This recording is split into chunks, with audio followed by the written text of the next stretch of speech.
Ladies and gentlemen, welcome to the Darkstone Dossiers with your host, Anthony Darkstone.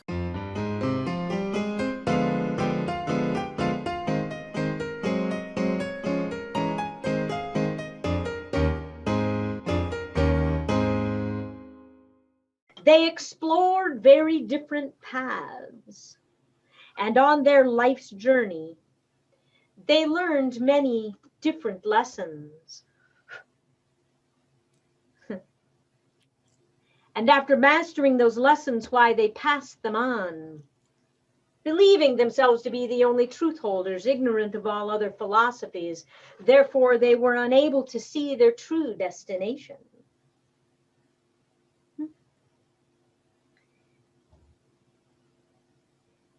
Now each traveler believed himself very wise, and that his was the one true path. But being blind to what the others could see, they never expected to meet. Now time went on, new lessons were learned, and their paths crossed often. And their eyes, why, they began to open, seeing that these other paths were not so unlike their own, and finding they had very much the same knowledge.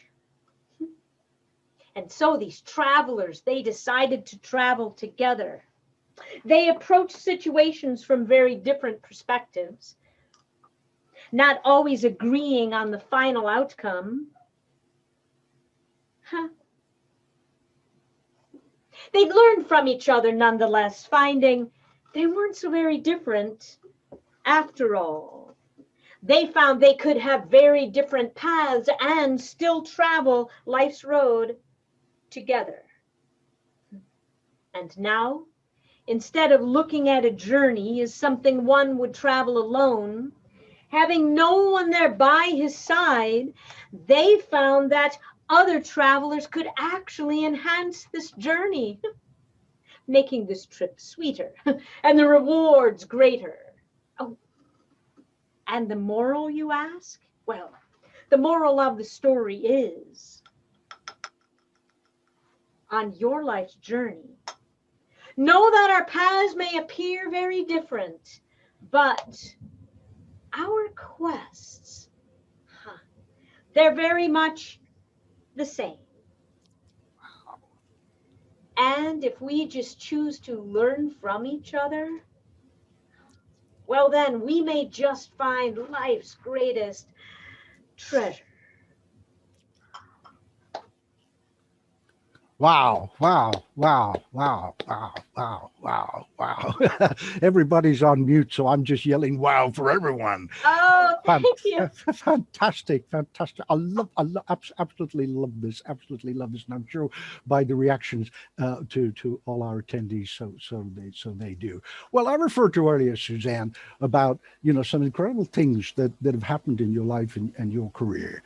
To the best of my knowledge, and I will stand corrected, you've actually been on 3 covers, NUM. Yes. Which we'll bring up at some stage to let everybody have a look. Okay.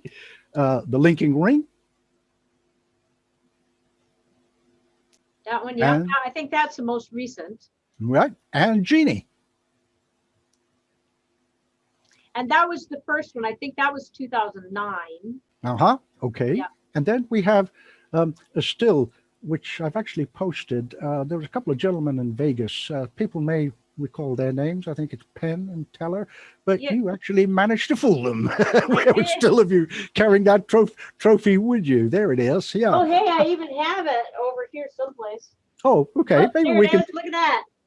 Well, okay. Look at that right there. For real. There you go. For real. Yeah. A little bit of a weapon. Yeah, exactly. I love the SAM logo in the background on the still. So, hey, of course, I'm biased. What can I say? So that's that part of it. Then we have things like a few other accolades and awards. The Magic Castle, for example, the Chicago Lounge. There was you founded another I think Monday Night Magic or something. Sunday Night Magic. Monday Night Magic is in New York. The other one Which, in New by York. the Yeah. way, I'm going to be on streaming tomorrow night. No, not tomorrow. Well, Sorry, Monday night. well, which is why I deliberately kind of accidentally made a mistake. So that cued you in. Well, I don't think that was a mistake. I think that was very perfect. I'm Well, going to. thank you. Look at that. We're only a few minutes into the show, and I'm already getting praised by my guests. How cool is that? Okay. Let's talk a little bit about this. I mean, what does it feel like to have your first cover and then followed by two more? I find it to be a great honor because I never intended to be a magician. Um, and I've just been loving every step of the way, and that people like my stuff, that people like what I like is is a lovely gift to me. So, I mean, I wouldn't be able to do this fun stuff that I find lovely if you guys didn't like it. So, thank you all for liking the stuff that I do. Well, thank you for doing it, and I think I will quote the great John Rockefeller in an article I wrote on him once, and I'll just use a couple of phrases from it. And he said, "Well, it's all about transmitting what we love to other people so they can love it too." And that's Yeah. paraphrasing pretty much what it is. And I think you encapsulate that in a number of ways. Of course, talk to us a little bit about the great award you won at the castle. Now, this is a prestigious thing to have. Covers are great, obviously, and you can rest your laurels on that. If you happen to have it, great. If not, it doesn't matter. So it's a beautiful wooden box, and then it has a plaque that says Academy of Magical Arts, 2010 Close-Up Magician of the Year, and then my name and this beautiful, beautiful magic wand.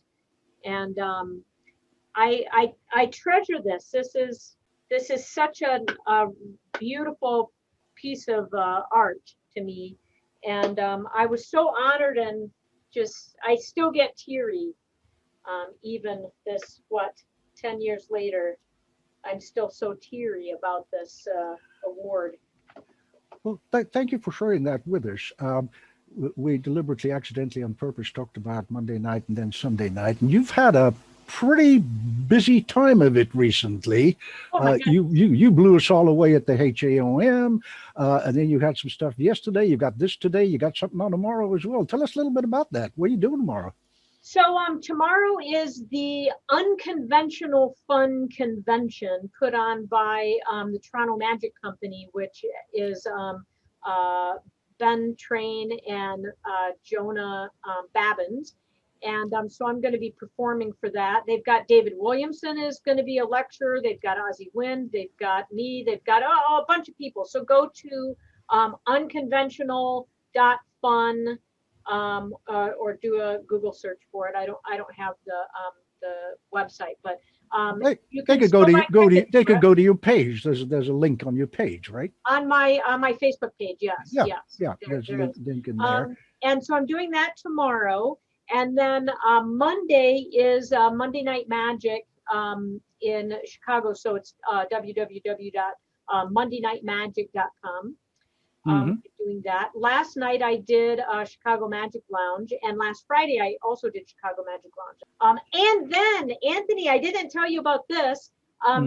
March 14th, I am doing something through an organization that I founded with a couple local guys called Sunday Night Magic, and a guy named Matt Marcy. I know him from California, and then another guy named Anthony Asimov. I know him also from California. In fact, he was the producer of my Magic Castle X DVD. We're going to do a show together for Sunday Night Magic. So if you go on the Facebook to Sunday Night Magic, then you'll see links to that. And so that will be on March 14th.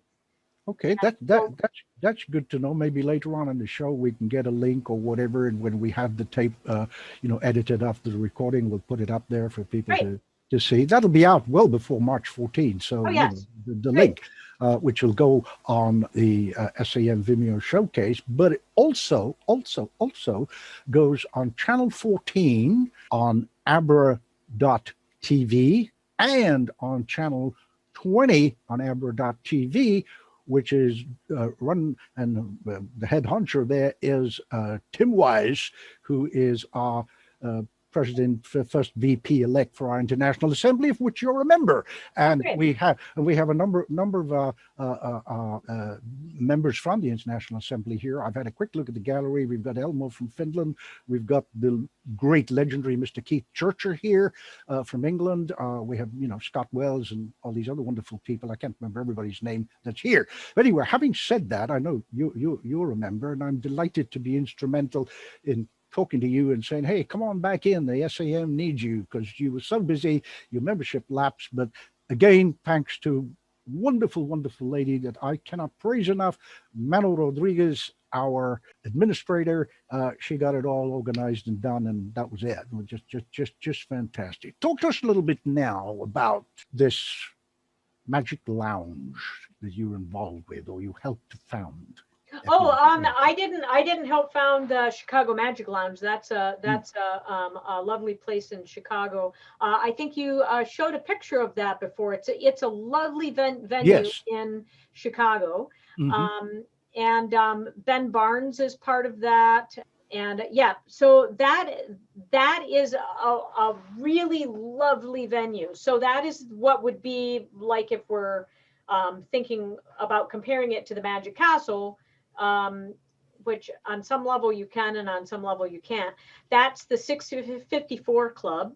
And it holds about 45, 50 people. So we get more of an audience than we do in the close-up gallery. But then there is also a main stage, and I think you could probably fit 150 people in there. And there's a mezzanine and a lower level, and they have a club.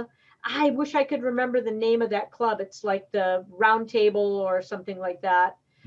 For Chicago Magic Lounge, they have a Magician's Club, and it's a lovely, lovely space. And I've worked there a couple times, and then did a couple virtual shows for them. And sorry to interrupt. I was just going to say a couple of mutual friends that I've spoken to in the last several months, or possibly in the last few years, who've been there and performed. I haven't. I don't know it at all. The only time I went to Chicago was to change planes one time, but that's it. But everybody that I've spoken to about this just raves about this place. Oh yeah. They say how wonderful it is to be a performer there. Yeah. It must be very magical and wonderful. And they take such good care of you. Ben Barnes, the guy who books for it, is such a sweet man, and I love him very much. And they take such good care of you at Chicago Magic Lounge. And for some of the magicians, they will set up a lecture for one of the clubs there. And so I got to do a lecture the first time that I worked there. Yeah, it's a lovely place. I really enjoy it. Speaking of lectures and things, I know, in fact, that you are going to be taking a little bit of time off after the middle of March, but then you're going to be available for lectures for magic clubs, and even if it's via Zoom, because I think this is where we're going to go. Whatever happens, and they push the button, and it all goes back to whatever normal is supposed to be. I think life will be a mixture of live gigs and tech stuff, be it Zoom or something different. I don't know. Who can predict these things? Having said that, people contact you and they can kind of work out a date for you to lecture. And you told me something very interesting when we were conversing about a week or so ago, that you have students as well. Well, people kind of. Yep.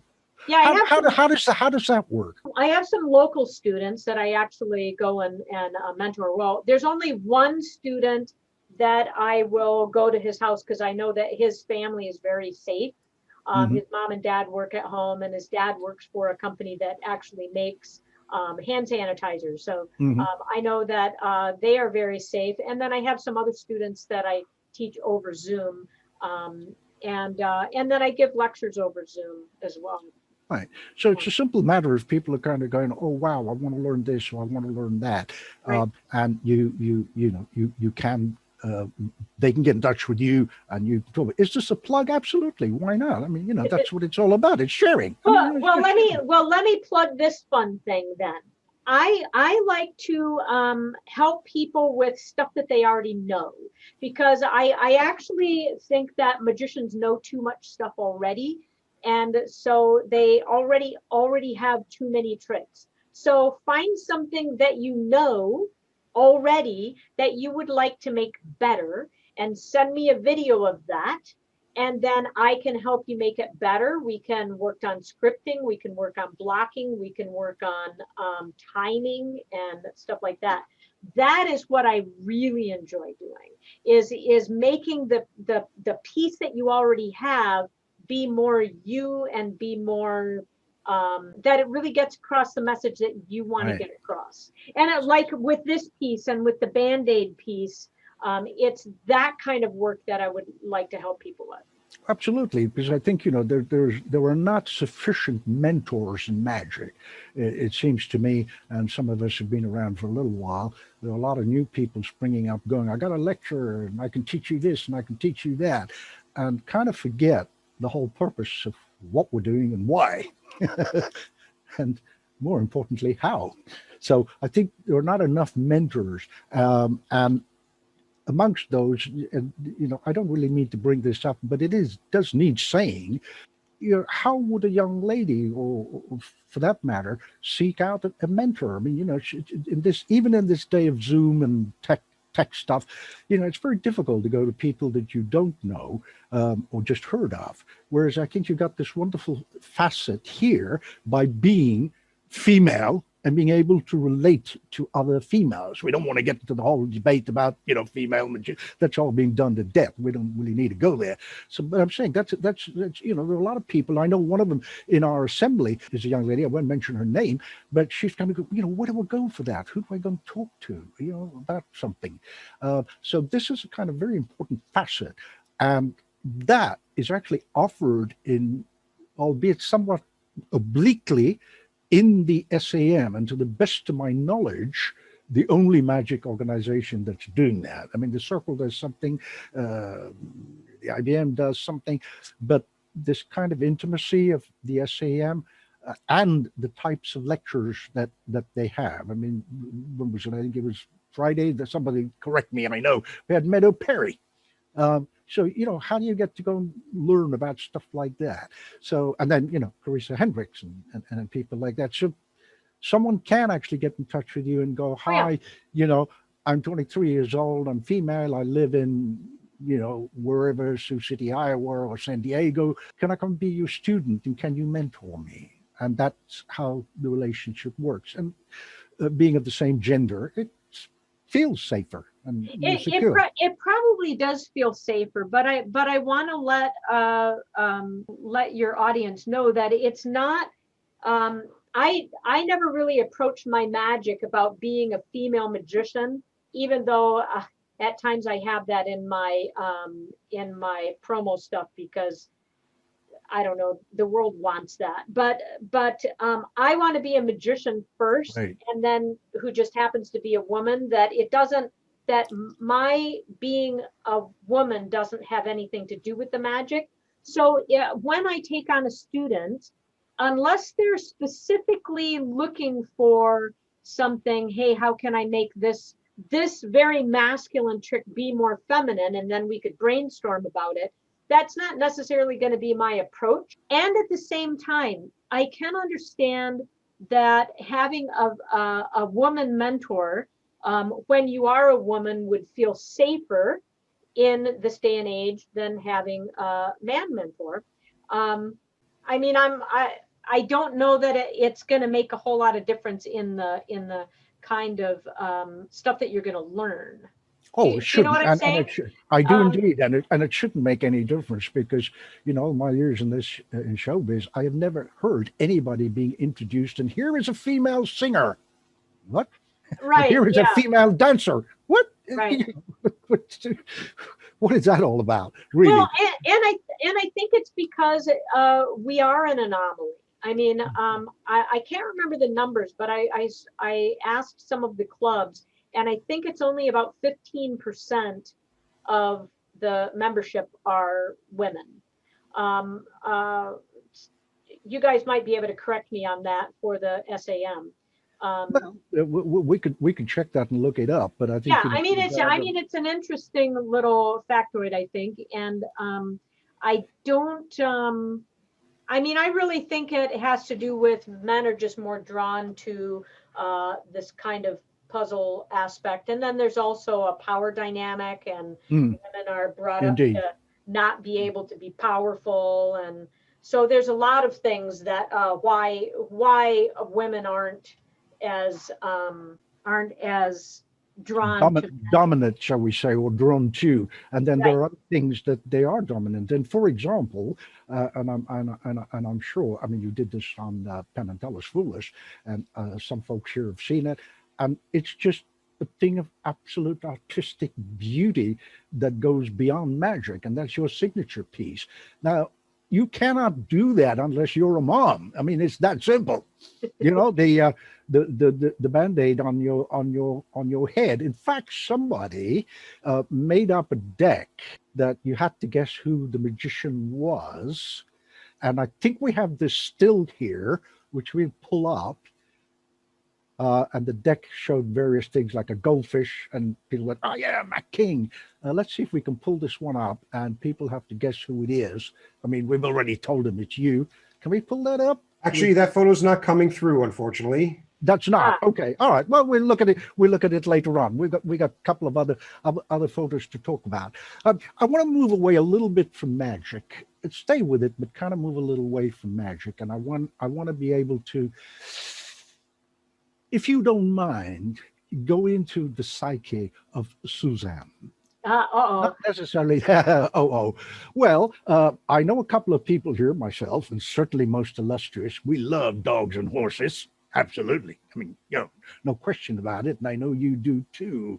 And you have this remarkable horse on which we have a still of you sitting on called BB. Oh, this one is actually Hank. Oh, this is Hank. Sorry, I keep getting it That's wrong. my second Okay. horse, Hank.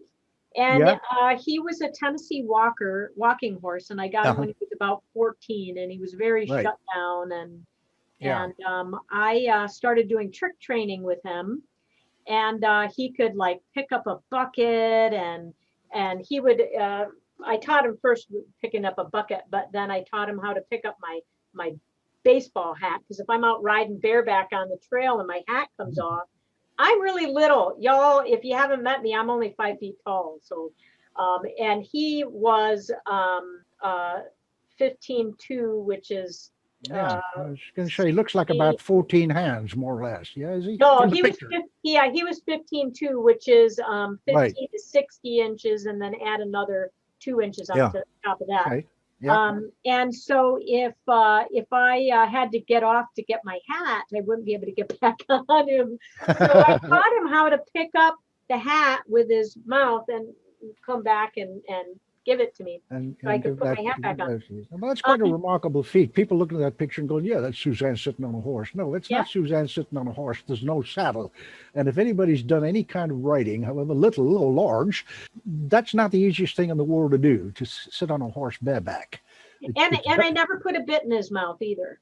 I was going to ask you about that, because we talked a little bit about that, and you can't really tell from the photograph, because what have you got there for reins? Just like some rope or something? Yeah, it's just a lead rope and halter. Yeah. Wow, that's amazing. Now this one, so I don't get it wrong, this was Hank, right? This one right here that we're looking at a picture of, that's Hank. And I had him from January of 2008 to September of 2015. And over Labor Day weekend, I was working the TAOM convention in Texas. And luckily, I was finished with my lecture and my show the next day. That was so I got done on Saturday, and then Sunday, the barn owner called, because I board my horses. And you never, if you're a horse owner, you never want to see your barn owner's name come up on your phone, because it's bad if the barn owner's calling you. So she called and she said, I have to tell you that Hank was struck by lightning. And of course, I was just standing in the lobby of the hotel with all people milling around And I said, "Oh my God, is he okay?" And she said, "No, he died." Uh, And so I'm not able to be, I'm in Texas and I can't be in Minneapolis where my horse's body is. And even if I could go home, I had another gig in Colorado the following the following Thursday. So there was no way I was going to be able to go back, and I was just going to have to grieve the loss of my baby that I had for 8+ years. yes. Now, it wasn't just Hank's passing that hit you because you had just gotten over a couple of, shall we say, personal things. Would you like to share that with us? And Oh, it all kind of came that bam. Yeah. yeah, that was actually a lot earlier, but it was what was able to get me into horses. I'm assuming that you're talking about the cancer diagnosis. Yes. When you had your cancer diagnosis, Right, that didn't right. help a whole lot. Yeah. Yeah, so I was diagnosed with a gynecological cancer in '99, and at the time I was an avid rollerblader and weightlifter, and then after the surgery, um, it was fairly extensive. We didn't even know if I was going to live or not. Hmm. I wasn't able to rollerblade and weightlift anymore, and so then my sweet husband said, "Well, we've got to find something else that brings you joy. What's something that you've always wanted?" And after some thought, a picture of a horse came into my mind, and I burst into tears and I went, "I think I've always wanted a horse." And then I look back at my childhood and go, "Yeah, I've always wanted a horse, but we lived in the city. I couldn't have a horse and I didn't know how to go about getting a horse." So I started my horse adventure in 2004. And so my first horse was Onyx, which we don't have a picture of Onyx. And I had him for about 3.5 years. And then I got Hank. And then I got, Here she is. Yes. that's my sweet girl, BB. Yeah. So a friend of mine found out that Hank died. And I was sitting in the hotel room just grieving Hank's death. And my friend sent me This was in a hotel room in Texas, right? in Texas, yes. Right. Yeah. My riding buddy sent me a picture of her. Now this picture's from last year, and I've had her. This year will be 6 years, and she was only 1 when I got her. So she's what is the date today? Tomorrow? Oh no, Monday, March 1st. She will be 7. Wow. So she's only 6 right now. But my friend sent me a picture of her when she was just a yearling, and but I didn't have her name. And I'm looking at this picture and I'm thinking, what would I name her if she was mine? And I was imagining like trick training her and stuff like that. And I thought, well, what would I name her if she was mine? And I burst into tears and I said, I would call her Baby. So I texted my friend, what is this little filly's name? And she checked with the breeder and she typed back Bebe, Bibi, or Bebe. Technically it's Bebe. Bebe. Yes. But I read Bibi. And I thought, well, that is so close to Baby. That is just so synchronistic. So I went to see her after I got back from my show in Colorado. And the breeder pointed her out in the pasture, and we walked into the pasture. And Bibi raised up her head and made eye contact with me. And you could see on her face, she went, "Oh, there you are." Oh, And wow. she walked up to me and put her head right on my chest. Now, if you don't know horses, you won't know they don't do that. Right. They don't just walk up and put their head on some strange person's chest. Right. And I told myself before I met BB, well, I need to look at least 10 horses, because the first one that you look at, you fall in love with. So I asked the breeder, how many other horses do you have for sale? And she said that one and that one and that one and that one and that one. And I went, okay, looked at them. I want this one. So I found a loophole in my. Yeah, I know exactly what you mean. It's if you go into a shelter and picking up a dog or something like, it's exactly the same thing. Yeah. There's suddenly something happens. I can't explain it. I don't know if anybody else can, but I can't. There is a chemistry, Yeah. a connection, an energy, whatever, whatever the word is. Who cares what the word is? Yeah. It's just pure love that happens, bam, And it was, instantly. it was It's just bam, that's it. Love at first sight. Whatever happens, that's it. That's yeah. it. You don't care. You don't worry about the price. You don't worry about anything. I gotta have that dog, or I gotta have that Yeah. horse. Yeah. So I Absolutely. told the breeder about the me wanting to call her baby, Hmm. and then her name being Bebe or Bibi.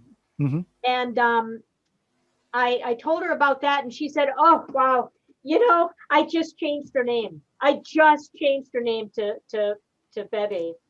And she said, "I was really embarrassed about the name that it was before, and I Yeah. thought nobody would ever buy a horse with that name." And I said, "Well, what did you call her before?"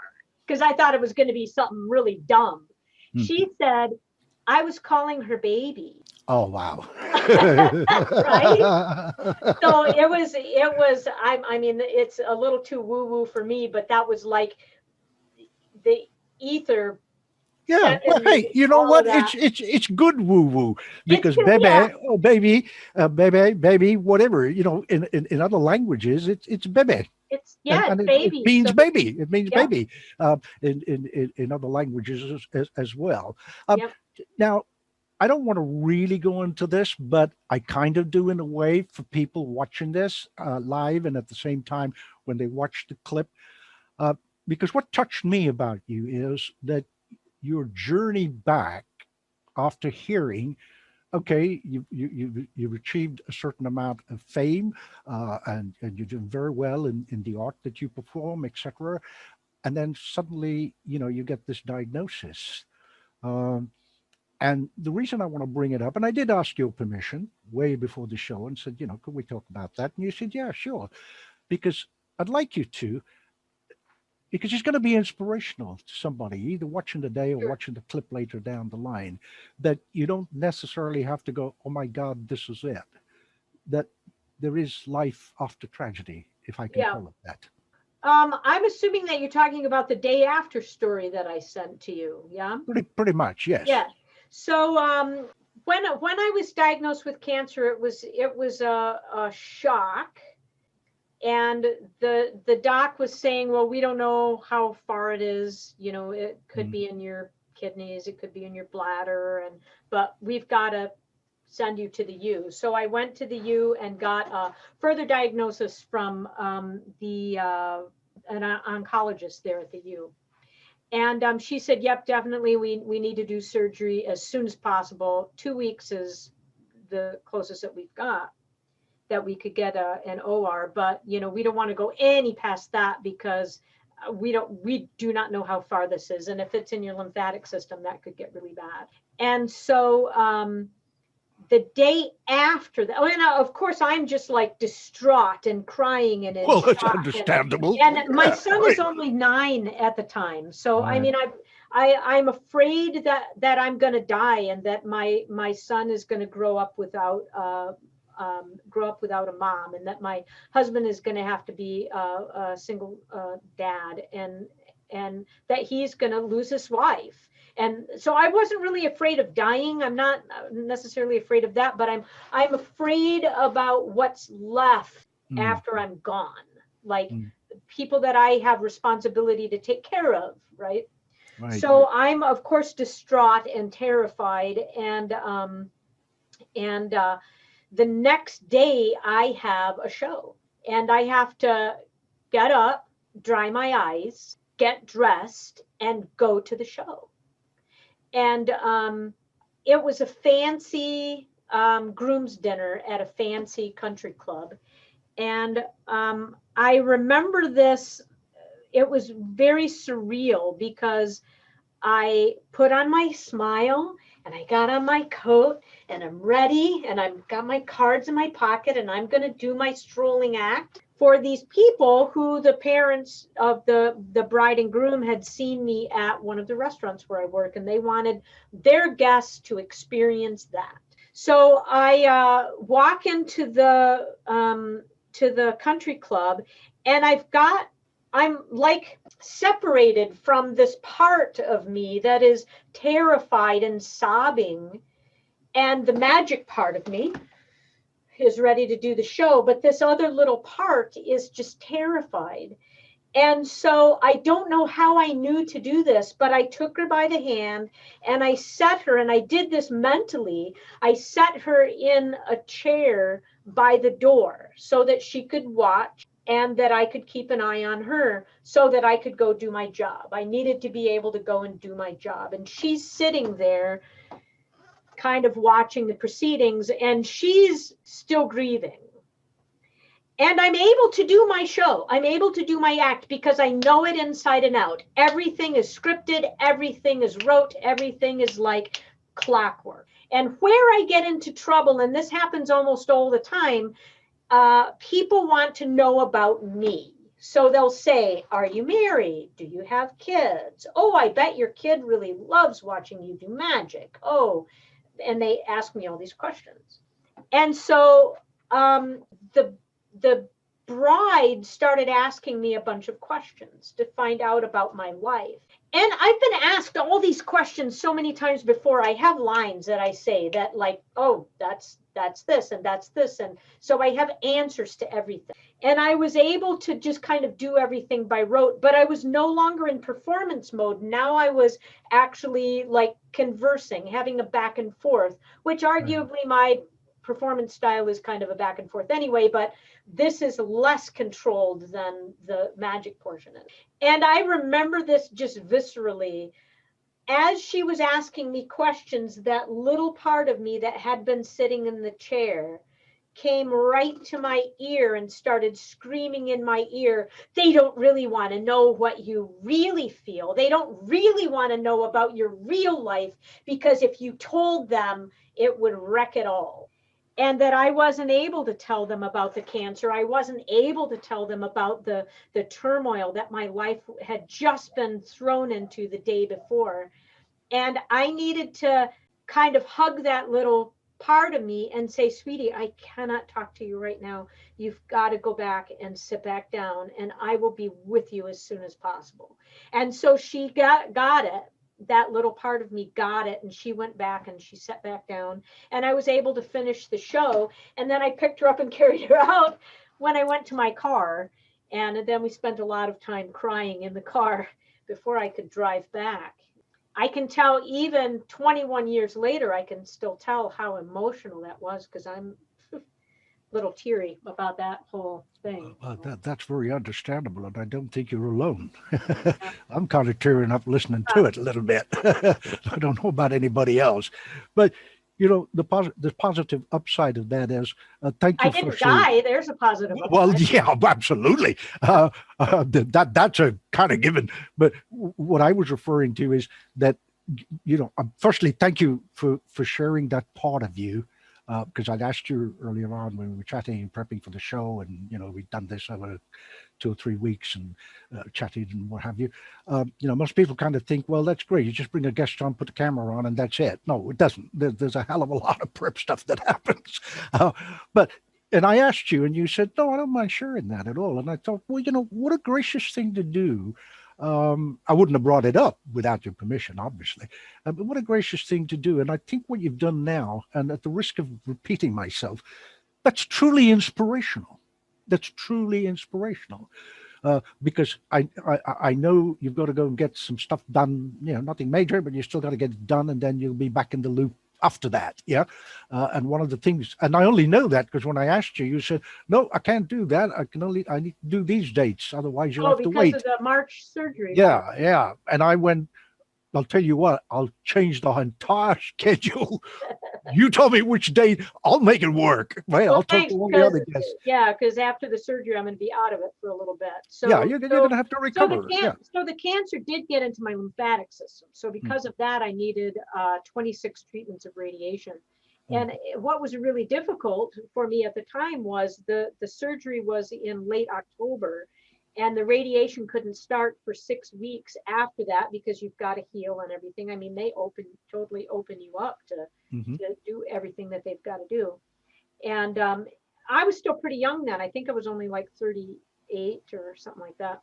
But it trashed me pretty well because it was fairly extensive. And then the 26 treatments of radiation went through December. So it ended on Christmas Eve was the last radiation treatment. But that meant I had my December shows, which if you're a strolling magician, you know, you get a lot of shows, strolling Right. shows in December. I mean, I'm doing 2, sometimes 3 shows a day. Mm. So the people doing the radiation understood that I usually work evenings, so they always set my radiation for morning. So I'd get up in the morning as a cancer patient. I'd have to go for radiation. And then because it was a gynecological cancer, the radiation was my abdomen. And so it caused like nausea and vomiting and diarrhea and stuff like that. So I had to deal with all of that during the day. And then I tried to Ooh, nap, right. but then I'd get ready for my gig that day. And I would be crying because I'm the cancer patient and I'm dying and all of that. And then I put on my magic monkey suit and I drive to the show and I'm like, and I do my show. And that is what made me feel better. So I was able to get away from the fear and the pain of the whole thing about cancer. And then I was able to do my job, which brings me so much joy.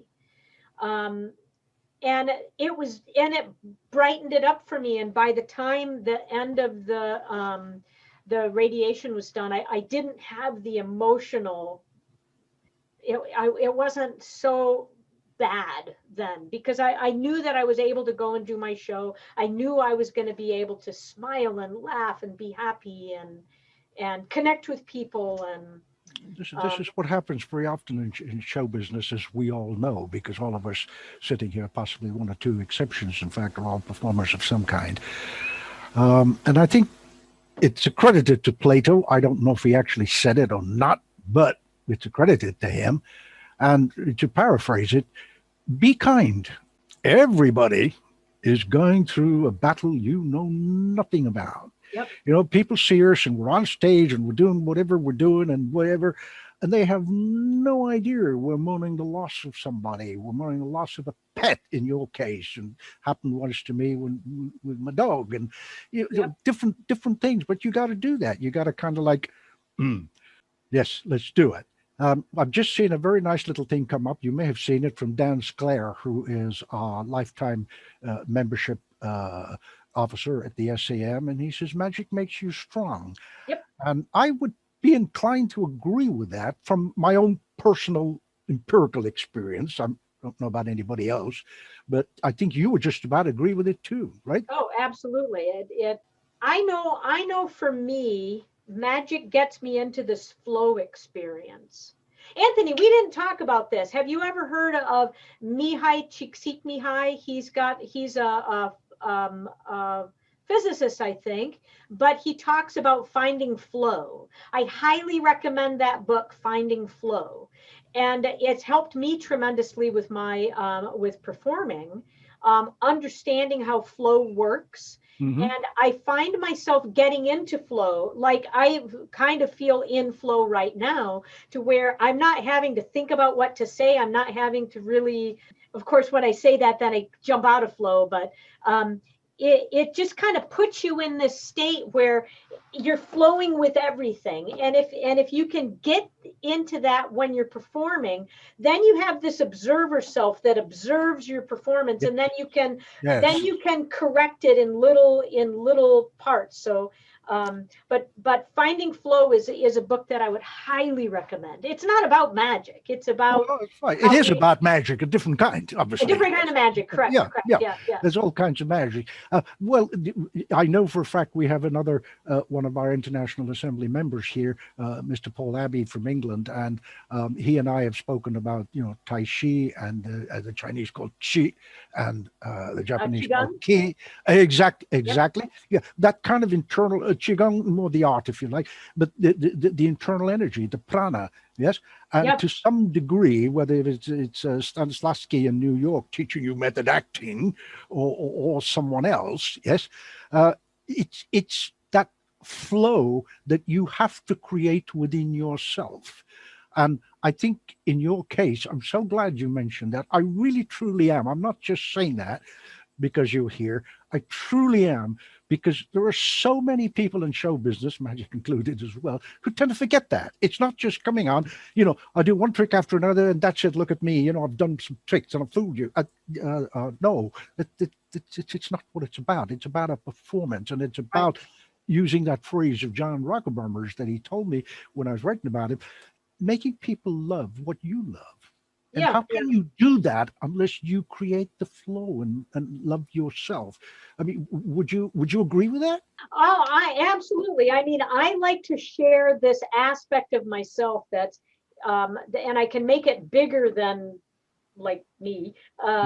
It's just it's an aspect of myself. It's this outgoing kind of gregarious, hopefully charming, compassionate self. And I'm really very much an introvert. So when I don't know if you knew that about me, Anthony, but I am very much an introvert. And so, Well, I kind of knew that, and I'll tell you what, there's a certain amount of empathy going on, because whenever I tell people that, they go, "You really? Yeah, God, you're so verbose, and you're out there, and they, and I go, yeah, but really, if you saw me, with the jacket off and off stage, I'm just like want to sit on the floor and roll with the dog." yep. Not Yeah. kidding, What I I'm want to not- do, Yeah, yeah. What I want to do is sit at the barn in my yeah, canvas chair with yeah, Beatty munching the grass and me listening to the peeper frogs and yeah. nobody else around, and I could That's be right. there all day by myself and fully be fulfilled there. But that aspect of me that likes to perform, Mm, she is kind of excited now that I get to talk to people and that I'm doing some Zoom shows now. And she really was very sad at the beginning of the pandemic because I have 3 restaurants I work, and so now I'm missing 3 opportunities a week to go out and talk to people, plus the private shows that I get. And even in small snippets, like 2 hours at a time, that was a nice way for me to get my extroverted part, which is not, no, I know, it I know can't what take I, very much, but yeah, I yeah. can feed that extroverted part. Yeah, I'm going to use a dreadful metaphor, but I think it makes the point. If we're not doing that, we don't get our fix. Yeah, right. No, It's a exactly. dreadful Yeah, metaphor, I know, but but it is. If yeah, we're honest with ourselves, that is exactly what it is. yeah. I mean, dear Scott Wells is here, I know, and I remember him years and years ago saying something which stuck in my brain, and it's so important what he said. A magician who is not doing something for an audience is actually fooling himself. That's it. Words to that effect. I don't know if he's nodding in agreement or not, but God, I'll say I anything to think get I another. just saw I'll do anything to get a free martini from him. You know that. Right. Actually, what I really want to do is steal his shirt that's got 3 olives on it. Yeah. ah, Next time I'm in Texas, guess what? That shirt's going to disappear. Oh, look, he's holding up his Batman shirt. I'm not interested. We got a president who's got tons of the Batman stuff. Suzanne, there is so very much we could have covered. I am joyous that you were so kind to share some of the deeper aspects of you, or she who sits in the chair over there, which is really nice. And not many people get to see that. And it takes some extraordinary courage, which I want to acknowledge publicly, to be able to talk about and share what you've just shared and spoken about. So thank you for that. You know what? I have all kinds of lovely people as my guests. I've got more lovely people coming up. But I have to say this, no disrespect to anybody past or future. I have so empathized and loved everything that you've done tonight. Honestly, I just love this. And I've had tons of conversations with you without even this show, but just this show. It's been like, you know, just been taken into your heart. It's you putting a Band-Aid on my head and saying, hey, Anthony, I love you. You're bruised. You know, there it is. I don't care that the letter has changed from a J to a B or an L. I'm not bothered about that. It's that caring. And I think, you know, hopefully there's a lot of people here nodding and agreeing with me. Well, I hope so. But certainly for my part. So what I really want to do now, if that's okay by you, is to obviously thank you profusely for your time and for sharing everything you've just shared. And I'd like to give everybody attending an opportunity to maybe, you know, say something in chat if they don't want to speak to you directly. But I can assure them, and they've learned by now, it's not this, you know, Suzanne the magician superstar. Yes, it's there, but there's also this lovely, lovely, gentle, beautiful human being. Well, I am scary, Anthony. Nah, that I ain't gonna buy. I'm not gonna buy that. I'm not gonna buy that. No way. The last thing you are is scary. Come on. No way. No, I'm not gonna buy that. Far be it from me to disagree with my guest, but you know what? Nah, you're not. I think I was being sarcastic. Ariel Furlick, who's our wonderful friend in Canada, has just put up and said wonderful words. I'll get him to say it out loud on camera.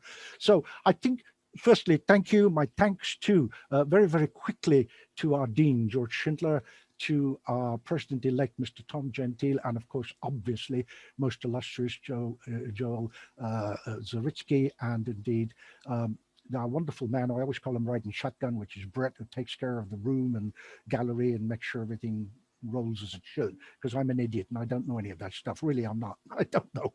Somebody's just put up, I can't see it, went off, said that you're inspiring. So please, would you all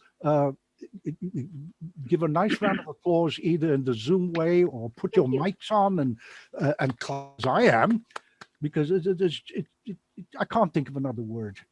It's been delightful. Oh, thank you. So always nice talking with you. Thank you. It's wonderful sharing a camera and a mic with you. It really is.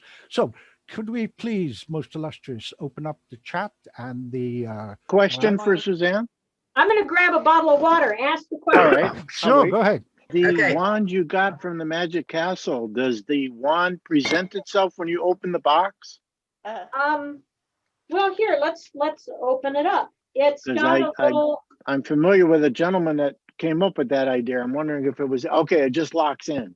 Oh, yeah, it locks in. It's got beautiful wand. Really cool little lock thing, and it just locks right in. And he made special wands for, like, everybody's wand looks different, and so he like finds out about you. His I don't know the symbolism for the kind of wood that he used. I don't even know what I did at one point know the kind of wood that he used, and the tips that he put on. And then this is little brass rings. And I think each magician gets a different looking wand. Isn't that beautiful? Yes, absolutely. Yep, it's very beautiful. And I'm on some level, I'm sort of sad that I don't use a magic wand. But here, I'll even put this. And what year was that? 2010. Wow, beautiful. Yeah. Technically, it was awarded to me in 2011, in April of 2011, but it was for 2010's. I think we've got a still of you receiving it somewhere. We may have. Possibly. I'm almost certain that we do somewhere. Oh, I think there it is. You're being presented with it.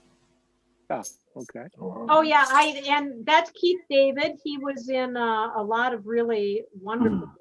I really did not think that I was going to be awarded this, and I was so shocked and so honored. It just was such a lovely honor. That's you're reliving that emotion right now, aren't you? I can tell. I can tell. Yeah. A friend of mine, I've got on my YouTube channel my friend videoed on her phone me going up, and so my little acceptance speech is on there. So if you go to my YouTube channel, YouTube/SUZ Magic, YouTube.com/Suze Magic. So it's SUZMAGIC. Excellent, excellent. We can do that. Well, I think if I don't know if we have Mr. Dr. Arslan Tunca from Turkey who joins us from time to time. It's very late there, I know, and I have no idea how to say, good evening in Turkish. I have no idea. How we speak in English. İyi geceler mi say? İyi geceler. Good luck with that. I'll let you do it. No. I'll let you do it. Well, thank you for showing up. So if there's anybody else would like to speak directly with Suzanne, I'm sure she'll be happy to. Anthony, we had a question from Crow. Oh, okay. All right. Oh, I know who that is. Yep. Okay. Yeah. I don't see the question, but I'll go. Yo, good evening. Nice to see you, Crow. Yeah. Thank you. I do have a question, and I would like to thank Suzanne for this amazing conversation and chat. And Thank it's you. quite inspiring. And the question I have, and it has to do with it goes with a comment that Scott made, which is a magician who's not working is only fooling himself. So me being a layperson, not in the area of magic, at what point do you know that you stop doing just those magic for family and friends, where if anything goes wrong, it's okay, to the point where you decide that you have the confidence to do it professionally and where everything has to be exact and come out right? So what's the point? What was the point for you? That's an excellent question. I am an anomaly. I came to magic 100% green when I was about 24. And then I met this guy named Al Schneider, who is a magic technician. And there was a kind of this chance meeting with him at a magic club, which was also a chance meeting to go to the magic club. So it was almost like fate or destiny to meet Al. And he did some stuff that fried my brain, and it sort of flipped me out, and I went, I got to learn from this guy. After 3 months of training with Al, I started doing restaurant magic. And within 3 months after that, I met another guy. His name's Eugene Berger, an amazing storytelling magician. And he helped me get into a very upscale restaurant. And that really started my career as a corporate magician. So within a year after training with Al, I quit my job as a computer programmer, which I had a degree, a computer science, and I was a computer programmer at this one accounting, the place that did accounting software. And I quit my job doing that and just started doing magic. So from knowing only, and the magicians will laugh at this, knowing only the 21 card trick, to being a professional magician in a year is ridiculous. Oh, it's not. It's friggin' amazing. It is amazing, yeah. Well, I had an amazing mentor in Al Schneider. I mean, And still working. I'm still working. Yeah, exactly. yeah. So everybody else was doing like card tricks and coin tricks and stuff like that. And Al did this. He did this. He went here. And it flipped my brain out. And then he pulled it out. Wait, he pulled it out of that elbow. I forgot which elbow he pulled it out of. But I had never seen like real magic like that before. And he is the reason that I have the sleight of hand chops that I have. This cups and balls routine is his routine, the physical part, but it's my script. He hated that script, by the way, because he's not a storytelling magician. But it's Al's. The way that Al taught is what gave me my chops that has carried me through for I've been doing this. Let's just read Suzanne. a few things coming through here. Just 1 second, please. I just want to acknowledge a few things coming through. From Eric Fairlake up in Canada, our pal over in Canada, he says, as I wrote above, Suzanne the magician, superstar, absolutely. Oh, from dear Harriet, very touching experience listening to you. Thank you for sharing. It was very meaningful. Virtual hugs from Harriet. That's dear Harriet Jacobson, which pretty much all of us will know. Heath Churcher. Oh, this is a fine gentleman who's responsible for a number of magicians being quite famous, actually, a number of them. I'm very fortunate to have him as an honorary member of the SAM International Assembly. And Keith is more or less the same age as our dean. So he's been around for a little while and knows some things. Right. Thank you, Suzanne. There you are, Keith. Thank you, Suzanne. You're a very giving lady. Keep well and stay safe. Barry Tunkel, I don't know who you are, sir, but he says continued good health. John O'Ryden, I know who John is from the Magic Circle in London. A very fine Irishman. He says, thank you, Suzanne. Very inspiring. Somebody called iPad says, hello, love. Ariel says, superstar. Hiya, Suzanne. I'm good. How are you? Fantastic to see you tonight. I've come online especially to see you doing your thing and your talk. It was really inspiring. I gotta ask you a couple of things. I'm an actor by trade. I got into magic as an actor. A very funny, similar thing kind of to you. I never really intended to be a magician. I just kind of fell into it. It was I wasn't getting any acting work, and the magic kind of took over. And watching you, you're what I call a very natural performer. And have you ever done any acting, or have you ever done any performance skill training before that? Because you come over so differently from a lot of other magicians that I know. That's a really good question. I have never done that. A lot of it is just I like to watch comedians to learn timing. I don't watch magicians to learn timing. I watch comedians, and I watch actors to learn how to emote.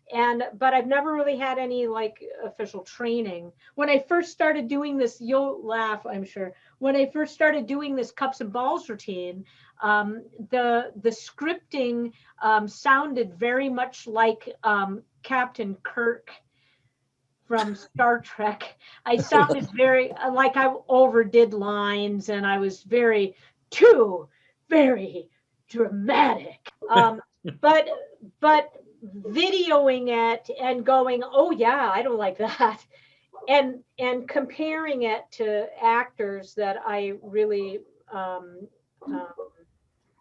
respect, I was able to kind of pull from them. But I didn't watch magicians to learn how to do that. That's a very a cool answer, and a very interesting answer, because pretty much the same as me. And I think this is why I identified with what you were doing. I got my style from actors. If you listen to a lot of famous actors, if you listen to people like Steve McQueen, he called himself a reactor, and he got his styling from people like Humphrey Bogart and people like this. Yeah. So I could see that going on. Yeah. I think that you've got to look outside the craft that you're in and see what else is out there, because I sort of kind of hate this term, but it's the only way that I can think to say it. We as a society are sort of incestuous, we learn from each other and we don't try looking outside. And I think to be a more well-rounded performer, you need to look outside and see what other art forms are doing, and go from there. Yeah, sure. I agree with that. And one final other little question: what is that on your left wrist? Oh, it's a tattoo. So it looks like a watch, right?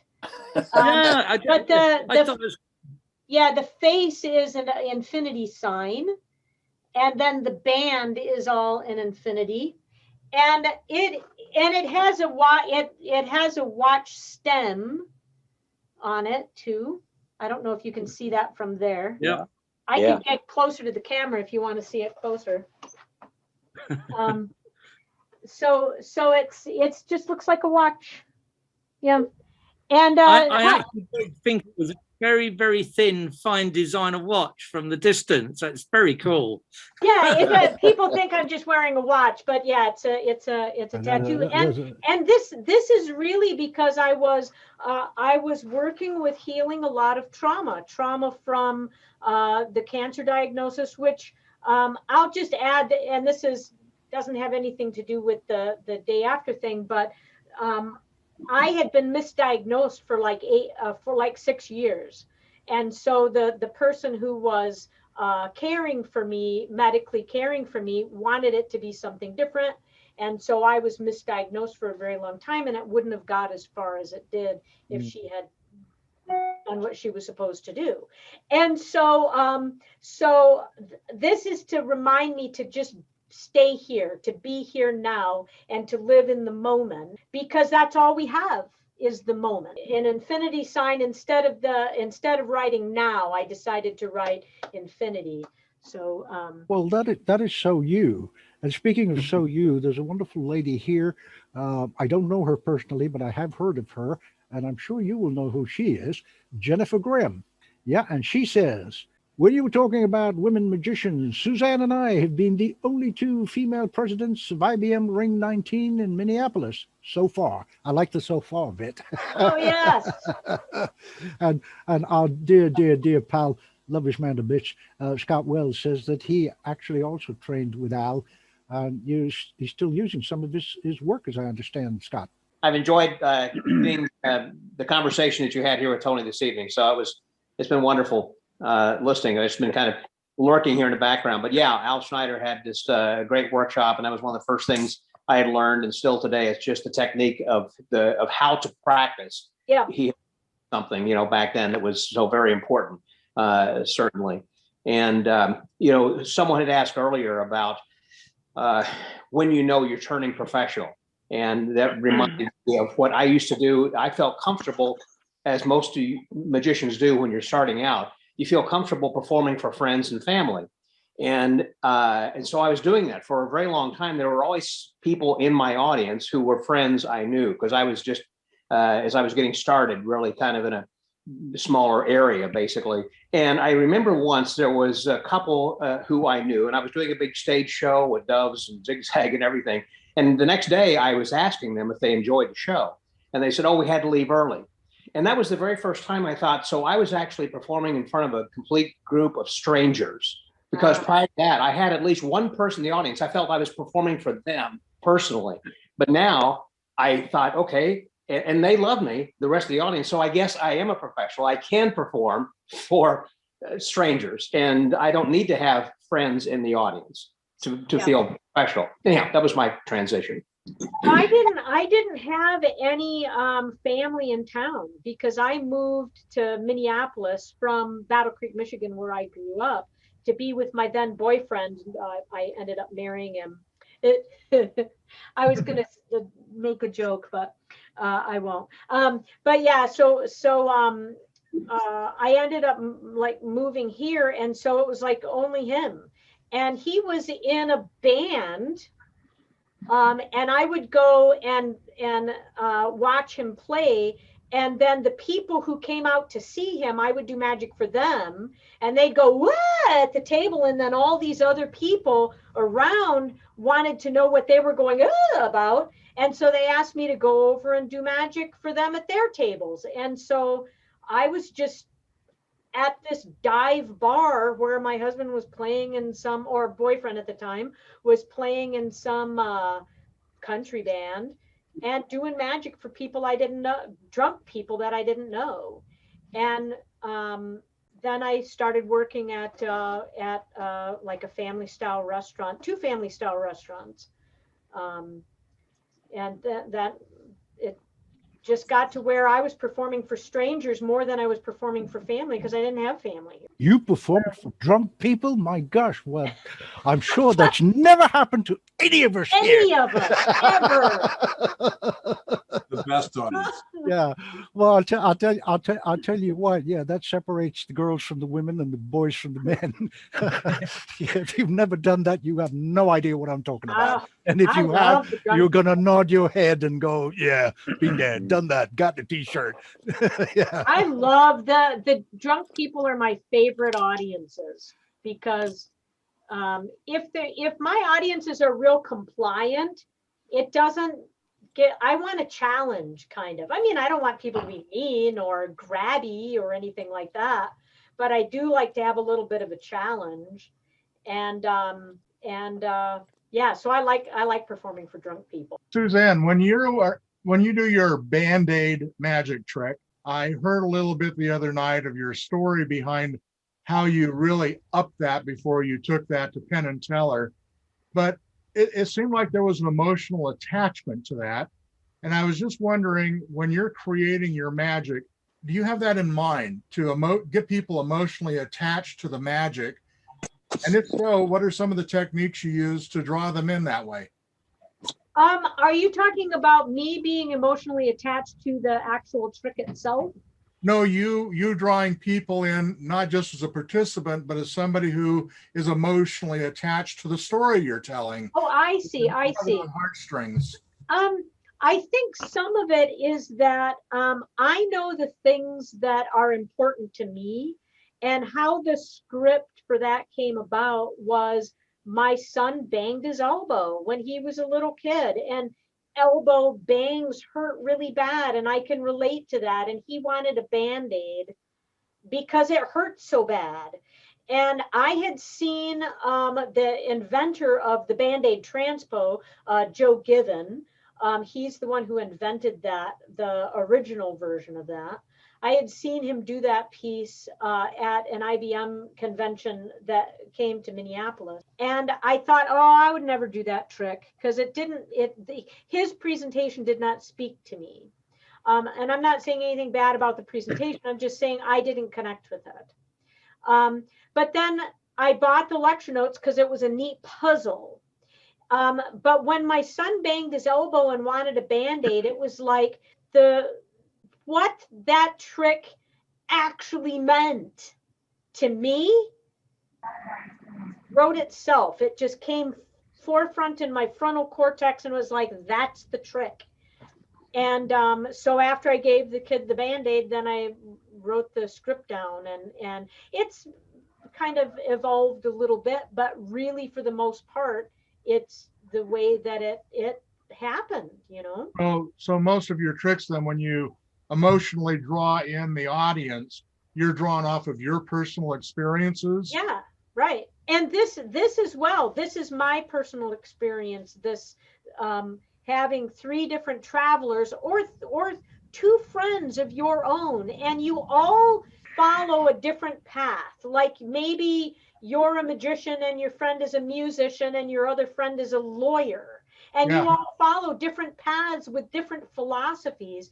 And when you come together, you can learn from each other different aspects of their lives, and it shapes your life, right? Yes. So this could be about philosophy, about religion or magic, or how to do surgery, or how to train a horse, or whatever. It could be anything. But because it can touch many things, because you're not talking about just one thing. And so it can speak to all sorts of different people. And that Band-Aid trick, some people had a great relationship with their mother. And so that can bring up memories of their childhood that is lovely and caring. Some people didn't have a good relationship with their mother. And this is a healing almost that they could have by thinking about what would I have liked it to have been like. I would have liked to have had my mom show me care and give me a hug when I was feeling hurt. It's not uncommon to when I do this with a man, that I could feel him soften and he'd give me a hug afterwards. And it's like, this is kind of the care that he never got. And I can tell that that's what it is. I was just reading in the comments in here, something that might get emotional for you now. There's somebody in there, PJ. PJ says, I would like to show Suzanne a picture that she will like. And PJ, in order for you to come up big on here, you're going to have to talk and say something when you show that picture. I don't have to be scared about this picture, do I? Oh, look at that. I remember that night. Yes, yes. I remember that. Oh, yeah. Allie actually helped me a lot there. This was probably opening night of the convention. So that would have been Friday night. And then I did my stuff on Saturday. And then on Sunday, when I got the call from the barn owner, Allie Shelley is a flight attendant, or she was a flight attendant for United or something like that. And and I might have flown in United, and I wanted her to help me figure out how to get home. So she is the first person I called after I got back to my room after Hank died. She's the first person I called, and she stayed with me the rest of that time. So Allie and Steve, why am I blanking on his name? Daly. So Allie and Steve Daly protected me because I was so raw. So they kind of circled around me, if you can circle with two people. But there's a couple of people. There was Ariel, there was Scott, all of them who are invoking the name of Mr. Schneider. Al Schneider. Oh, yeah. Ariel was just saying something about the Matrix. And Donna Horn, who is also a member of our International Assembly. She says, thank you. She was on the cover of MUM not that a few years ago. Thank you so much for sharing your touching story. Oh man, how cool is that? And I've just seen the CEO of Aber TV, Tim Wise. So Tim. Hey Tim. Hey, how are you? Nice to see you. What a pleasure to spend the afternoon with you today. Just watching and listening. And your infinity sign and your, you said you're not into the woo-woo, but we're all in the, metaphysically. You're all a little wooey, yeah? Well, we're here though. I mean, really, the present. I mean, I have a partner. My partner is dying of cancer, or she has cancer, pancreatic cancer. And so when you bring this forward to say that this is the day we get, we don't get tomorrow, right? And so to stay in the moment, and that's where your presentation is very in the moment. And so it's just a delight to hear the story, to hear the relationships that we have that you don't know how they're going to what the outcome is, or you'll see these people go in different directions, and you reconverge, and then you have a new experience, but it's based on all of these human experiences. Right. Yep.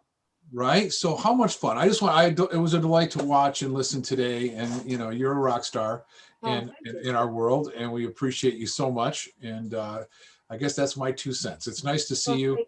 And I think we saw each other. The last time I saw you was at Wonderground, if I'm not mistaken. Yeah, at Wonderground in, I had come for a Magic and Meeting. Right. Yeah.